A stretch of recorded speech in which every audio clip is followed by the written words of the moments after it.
Hello আমার বন্ধুরা, কেমন আছো তোমরা? আশা করি তোমরা খুব ভালো আছো। বন্ধুরা, আজকে যে গল্পটা বলব এটা আমার জীবনের সত্যি ঘটনা। এই সব ঘটনা শুধু তোমাদের কাছে বলা যায় কারণ তোমরা আমার কলিজার বন্ধু। আজকের গল্পটি খুবই চমৎকার হতে চলেছে। আমি গ্যারান্টি দিয়ে বলতে পারি গল্পটি শেষ পর্যন্ত শুনলে তোমাদের দাঁড়িয়ে যাবে। তাই ভিডিওটা শুরু থেকে শেষ পর্যন্ত দেখার অনুরোধ রইল। তাহলে কথা না বাড়িয়ে এবার আসল ঘটনা আসি। এই ঘটনাটা বেশ কিছুদিন আগে, যখন আমি আমার ছোট বোন সুমাইয়াকে হোটেলে নিয়ে যাই। এই ঘটনাটা 2 মাস আগের। আর আমার আরেক বড় বোন জেসমিন, ওর বয়স 23 বছর। আমার নাম সাজ্জাদ। আর আমরা কুষ্টিয়াতে থাকতাম। আমার ছোট বোন সুমাইয়া রাজশাহীর একটি কলেজে হস্টেলে থেকে পড়াশোনা করত। আমাদের এখান থেকে প্রায় 120 কিলোমিটার দূরে। ঈদের আগে তার ছুটি শুরু হবে আর সে বাড়িতে আসবে। বাবা মাকে সুমাইয়া ফোনে জানায় যে সে তার বন্ধুর সাথে চলে আসবে। অন্যান্য সময় যখন সময়ের কলেজ ছুটি হয় তখন আমি গিয়ে ওকে নিয়ে আসতাম।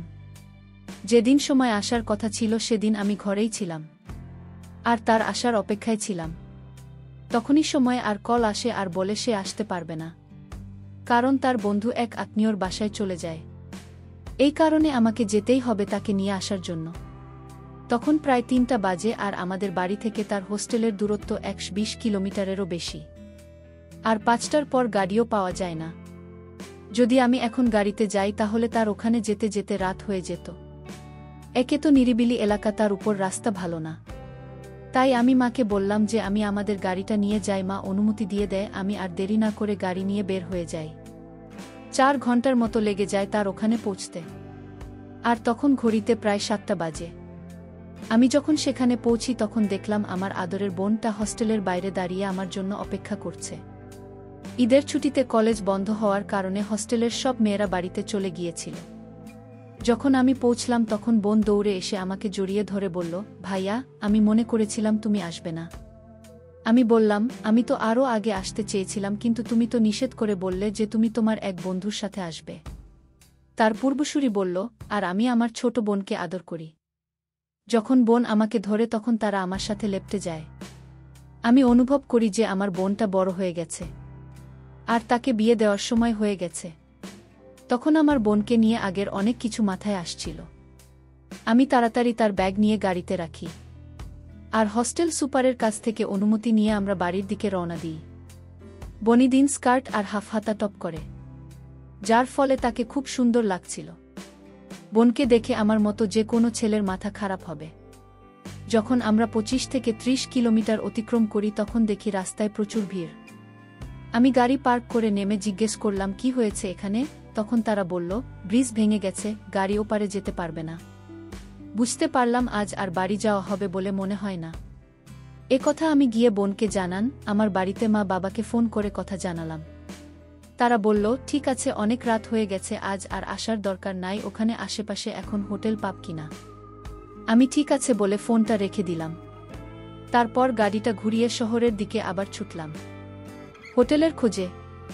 তখন প্রায় রাত 9টা বাজে। বেশিক্ষণ খুঁজতে হয়নি, অল্প দূরে যেতে আমরা ছোটখাটো একটা হোটেল পেয়ে গেলাম। আমি গিয়ে হোটেলের রুমের কথা জিজ্ঞেস করতে একটা মিলে যায়, তবে ওখানে মেয়ে নিয়ে গেলে রুম দিই না। কিন্তু যখন আমি বললাম ও আমার ছোট বোন আর আমাদের সমস্যার কথা, তখন তারা রুম দিতে রাজি হয়। তারপর আমি ব্যাগ নিয়ে ছোট বোনকে নিয়ে আমাদের রুমে চলে গেলাম। রুমে গিয়ে আমি বোনকে বললাম, তুমি বাথরুমে গিয়ে ফ্রেশ হয়ে যাও, আর এর মধ্যে আমি বাইরে গিয়ে দেখি খাওয়ার জন্য কিছু পাওয়া কিনা। বোন বলল, ঠিক আছে ভাইয়া। আমি বাইরে চলে গেলাম। হোটেলে গিয়ে আমি খাবারের কথা জিজ্ঞেস করলাম, কিন্তু ছোট হোটেল আর রাত হওয়াতে তারা বলল এখানে খাবারের ব্যবস্থা নেই। শুনে আমি মার্কেটে চলে যাই খানা আনার জন্য। মার্কেট থেকে কিছু খাবার নিয়ে আমার জন্য একটা বিয়ার নিয়ে সাথে একটা লিমকা নেই। এরপর আমি যখন রুমে যাই তখন দেখি বোন ফ্রেশ হয়ে গেছে আর গোসল করার কারণে তার চুল ভেজা ছিল আর সে একটা ছোট্ট একটা পরে আছে। ছোট হওয়ার কারণে সুন্দরভাবে তাকে কিছুটা দেখা যাচ্ছিল। আমি যখন তাকে এই অবস্থায় দেখি তখন আমার ভিতরে কেমন কেমন হতে থাকে আর মনে মনে ভাবি, আমার বোনটা আমার গার্লফ্রেন্ড হলো না কেন? আর তখনই আমার মাথায় একটা বুদ্ধি আসে, কেননা আজ রাত আমার খিদে তাকে দিয়ে পূরণ করি। তারপর আমি টেবিলে খাবারগুলো রেখে বাথরুমে ফ্রেশ হতে চলে যাই। আর ফ্রেশ হয়ে এসে খানা খেতে বসি। বোন পানি নিয়ে আসে আর আমরা খেতে শুরু করি। খাওয়া শেষে যখন কোল্ড ড্রিঙ্কস খেলো তার একটু সন্দেহ হলো, আর আমাকে বলল, ভাইয়া কোল্ড ড্রিঙ্কসটা স্বাদ অন্যরকম লাগছে কেন? তো আমি বোনকে বললাম, মনে হয় পুরনো হয়ে গেছে যার ফলে তোমার কাছে অন্যরকম লাগছে। আমরা আবার খানা শুরু করি। খাবার খাওয়া শেষে আমিও কোল্ড ড্রিঙ্কস খাই। যেহেতু কোল্ড ড্রিঙ্কসের সাথে বিয়ার মেশানো ছিল সেহেতু আমার একটু নেশা ধরেছিল। আমি আর চোখে বোনের দিকে তাকিয়ে দেখলাম তার কি অবস্থা। দেখলাম তারা আমার মতো অবস্থায় ছটফট করছে। সে আমাকে বলল, ভাইয়া আমার মাথা ঘুরছে। আমি বললাম, মনে হয় জানি করাতে এমন লাগছে। তখন তাকে বললাম, তুমি বিছানায় গিয়ে শুয়ে পড়ো আর শুয়ে শুয়ে কথা বলো। তখন সে বিছানায় গিয়ে শুয়ে পড়ল। আর যখন সে বিছানায় গেল তখন ছোট সরে গিয়ে উপরে চলে যায়, কিন্তু সেদিকে তার কোনো নজরই নেই। আর আমি যখন দেখি তারা আমার তো পাগল হওয়ার মতো অবস্থা, আমি সব কিছু ভুলে গিয়ে তা দেখতে থাকি আর নিজেকে সান্ত্বনা দিতে শুরু করি। এর মধ্যে সে জিজ্ঞেস করে, বসল কি দেখছে ভাইয়া? আমি বললাম, একটা কথা বলবো, তুমি কিছু মনে করবে না তো? সে বলল, না বল। আমি বললাম, তোমাকে আজ অনেক সুন্দর লাগছে। সে খুশি হয়ে আর লজ্জা পেয়ে বলল, তুমি না ভাই, আমাকে সব সময় জ্বালাও। সে আরও বলল, আমি কথা এত সুন্দর সুন্দর তো বড় আপু জেসমিন। তখন আমি তার কাছে গিয়ে বলি, দেখো তুমি কত সুন্দর, আর সেই সাথে তার হাত দেখায়। তারপর আমি তাকে জিজ্ঞেস করি, তোমার মাথা ঘোরা বন্ধ হয়েছে না হয়নি? সে বলল, না এখনো হয়নি। আমি বললাম, তুমি কোল্ড ড্রিঙ্ক খাও। আমার মনে তোমার ভাল লাগবে বলে আমি তাকে কোল্ড ড্রিঙ্কস দিই। আবারও আমরা কথা বলতে শুরু করি। আমরা দুজনে বিছানায় শুয়ে শুয়ে কথা বলছিলাম আর টিভি দেখছিলাম। আমি দেখলাম টিভিতে একটা দৃশ্য আছে যেখানে দুজন একে অপরকে দিচ্ছিল। আমি খেয়াল করলাম দৃশ্যটা অনেক মনোযোগ সহকারে দেখছে। আমি তাকে জিজ্ঞেস করি, সত্যি করে বলো তো, তোমার কি কোনো ছেলে বন্ধু আছে? তুমি কি কাউকে পছন্দ কর? ও বলল, না ভাই, আমার কোনো ছেলে বন্ধু নেই আর আমি কাউকে পছন্দ করি না। আমি আর থাকতে পারছিলাম না। এখন আমাকে কিছু একটা করতেই হবে, কারণ সে এখন অনেকটা ও রকম হয়ে আছে, কিন্তু আমি সরাসরি কিছু বলতেও পারছি না। তবে তাকে রাজি করার জন্য আমার মাথায় একটা বুদ্ধি আসছে। আমি তাকে জিজ্ঞেস করলাম, তোমার কোথায় কোথায় তিল আছে? সে বলল, অনেক জায়গায় আছে। আমিও বললাম, আরও অনেক জায়গা আছে, আর আমি তাকে আমার তিল দেখাতে শুরু করি। প্রথমে আমার পিঠে তিল দেখালাম, তারপর ওখানে একটা তিল দেখালাম। ওখানে আমার তিল দেখে হাসছিল। ওর হাসি দেখে আমি ওকে বললাম, তুমিও দেখাও। সে তখন তার হাতে তিল দেখাল। আমি বললাম, আরও কোথায় কোথায় আছে দেখাও। সে বলল, আমার ও তোমার মতো ওখানে অনেকগুলো তিল আছে। তখন আমি তাকে বলি, তুমি চুপ করে থাকো, আমি দেখে নেব। এই বলে আমি তার কোথায় কোথায় তিল আছে সেগুলো দেখলাম। বন্ধুরা, তোমাদের একটা কথা বলতে চাই, আমি তোমাদের সর্বদা হাসি খুশি রাখার জন্য খুব কষ্ট করে ভিডিও বানাই। তাই তোমাদের কাছে অনুরোধ থাকবে, অবশ্যই ভিডিওটি দেখে একটি লাইক করবেন এবং আমাদের চ্যানেলটি সাবস্ক্রাইব করে পাশে থাকবেন। আমি নিজেকে আর সামলাতে পারছিলাম না। সবকিছু ভুলে গিয়ে তাকে বললাম, আসলেই তুমি অনেক সুন্দর, আর তোমার তেলগুলো সুন্দর। সে কিছু বলল না, শুধু আমার দিকে তাকিয়ে রইল। তারপর 15 মিনিট পার হয়ে গেল। তখন বোন কান্না কান্না মুখে বলল, ভাইয়া, আমরা যা করলাম তা কি ঠিক? যদি কেউ কোনোদিন জেনে যায় তখন কি হবে? আমি বললাম, তুমি কেন এত চিন্তা করছো? তোমার কি ভাল লাগেনি? তখন সে বলল, হ্যাঁ। তো আমি বললাম, তাহলে এত ভয় পাচ্ছ কেন? আমরা তো আর কাউকে বলতে যাচ্ছি না। তখন সে বলল, তা ঠিক, আর আমি আদরের ছোট বোনকে বলি, এখন রাত অনেক হয়েছে, এবার ঘুমিয়ে পড়ো। সকাল আনুমানিক 10টায় আমার ঘুম ভাঙ্গে উঠে দেখলাম আমার আদরের ছোট বোনটা এখন ঘুমাচ্ছে। আমি ওকে ডাক দিল। আমার বললাম, তাড়াতাড়ি রেডি হয়ে নে, বাড়ি যেতে হবে। তারপর গোসল করে আমরা হোটেল ছেড়ে বাড়ির দিকে রওনা দিই। সেই ঘটনার পর অনেক দিন কেটে গেল। বোন এখনও সেই ঘটনা ভুলতে পারেনি। আমার সঙ্গে ঠিকঠাক কথা বলে না এখন। আস্তে আস্তে একটু একটু করে সব ঠিক হতে থাকল। বন্য লজ্জায় কাউকে কিছু বলল না। না, এভাবে আস্তে আস্তে মোটামুটি ঠিক হতেই আমি আগের মতো সুযোগ খোঁজার চেষ্টা করতাম। একদিন আমরা সব বন্ধুরা হোলির দিনে অনেক মজা করি। বাইরে বের হই আর বিভিন্ন মেয়ের বাড়িতে গিয়ে তাদের রং দেই। এবছরও তার ব্যতিক্রম হল না। সবাই মিলে সকালে একসঙ্গে দেখা করলাম। আমরা 3 জন বন্ধু ছিলাম, তন্ময়, শিবলু আর আমি। সবাই মিলে বেরিয়ে লিস্ট তৈরি করলাম। কার কার বাড়ি যাওয়া যায় এইভাবে ঠিক করে প্রত্যেকের বাড়ি গিয়ে তাদের রং মাখাতে থাকলাম। হোলির দিন হলো এমন একটা দিন যেদিন সুন্দরী মেয়েদের সুন্দর বিনা বাধায় রং দেওয়া যায়। আর আমাদের মতো ছেলেরা তো এই সুযোগগুলি খোঁজে। আমরা সবাই যত সুন্দরী মেয়ে আছে তাদের বাড়ি গিয়ে প্রত্যেকের হাতে রং লাগাতে থাকলাম। কেউ কেউ আবার সুযোগ পেয়ে কারো অতীত। এভাবে সবাই খুব মস্তি করতে করতে রং খেলতে খেলতে এলাম। বেলা বাড়ার পরে দেখলাম লিস্ট মোটামুটি শেষ হয়ে গেছে। এরপর সবাই মিলে ডিসাইড করলাম এবার একটু লাল পানি খেতে হবে। এদিকে এত মেয়েদের রং দিয়ে সবাই মোটামুটি মজা হয়েছে। ভাবলাম পানি খেয়ে ঠিক করতে হবে। এভাবে পানি খেতে খেতে সবারই মোটামুটি আনন্দ হয়ে গেছে। আর আনন্দের ঘরে আরও ইচ্ছা জেগে উঠল, এমন মনে হচ্ছিল যে এখনই যদি কাউকে পেতাম একদম দিয়ে দিতাম। সবাই বলল, আরে যেভাবে হোক একটা জোগাড় করো না। তন্ময় বলল, চল হোটেলে যাই। শিবলু তাতে সায় দিল, কিন্তু আমি বললাম দরকার নেই ওখানে যাওয়ার। তখন তন্ময় বলল, হাতের সামনে ফ্রেশ একজন আছে তো।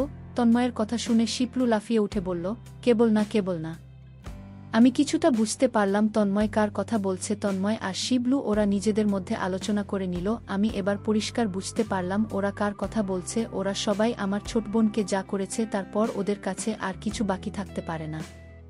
আমার সামনেও এবার ওরা আমার বোনকে নিয়ে কি যে করবে তার ঠিক নেই। কিছুক্ষণ পরে ওরা বলল আসল ঘটনা।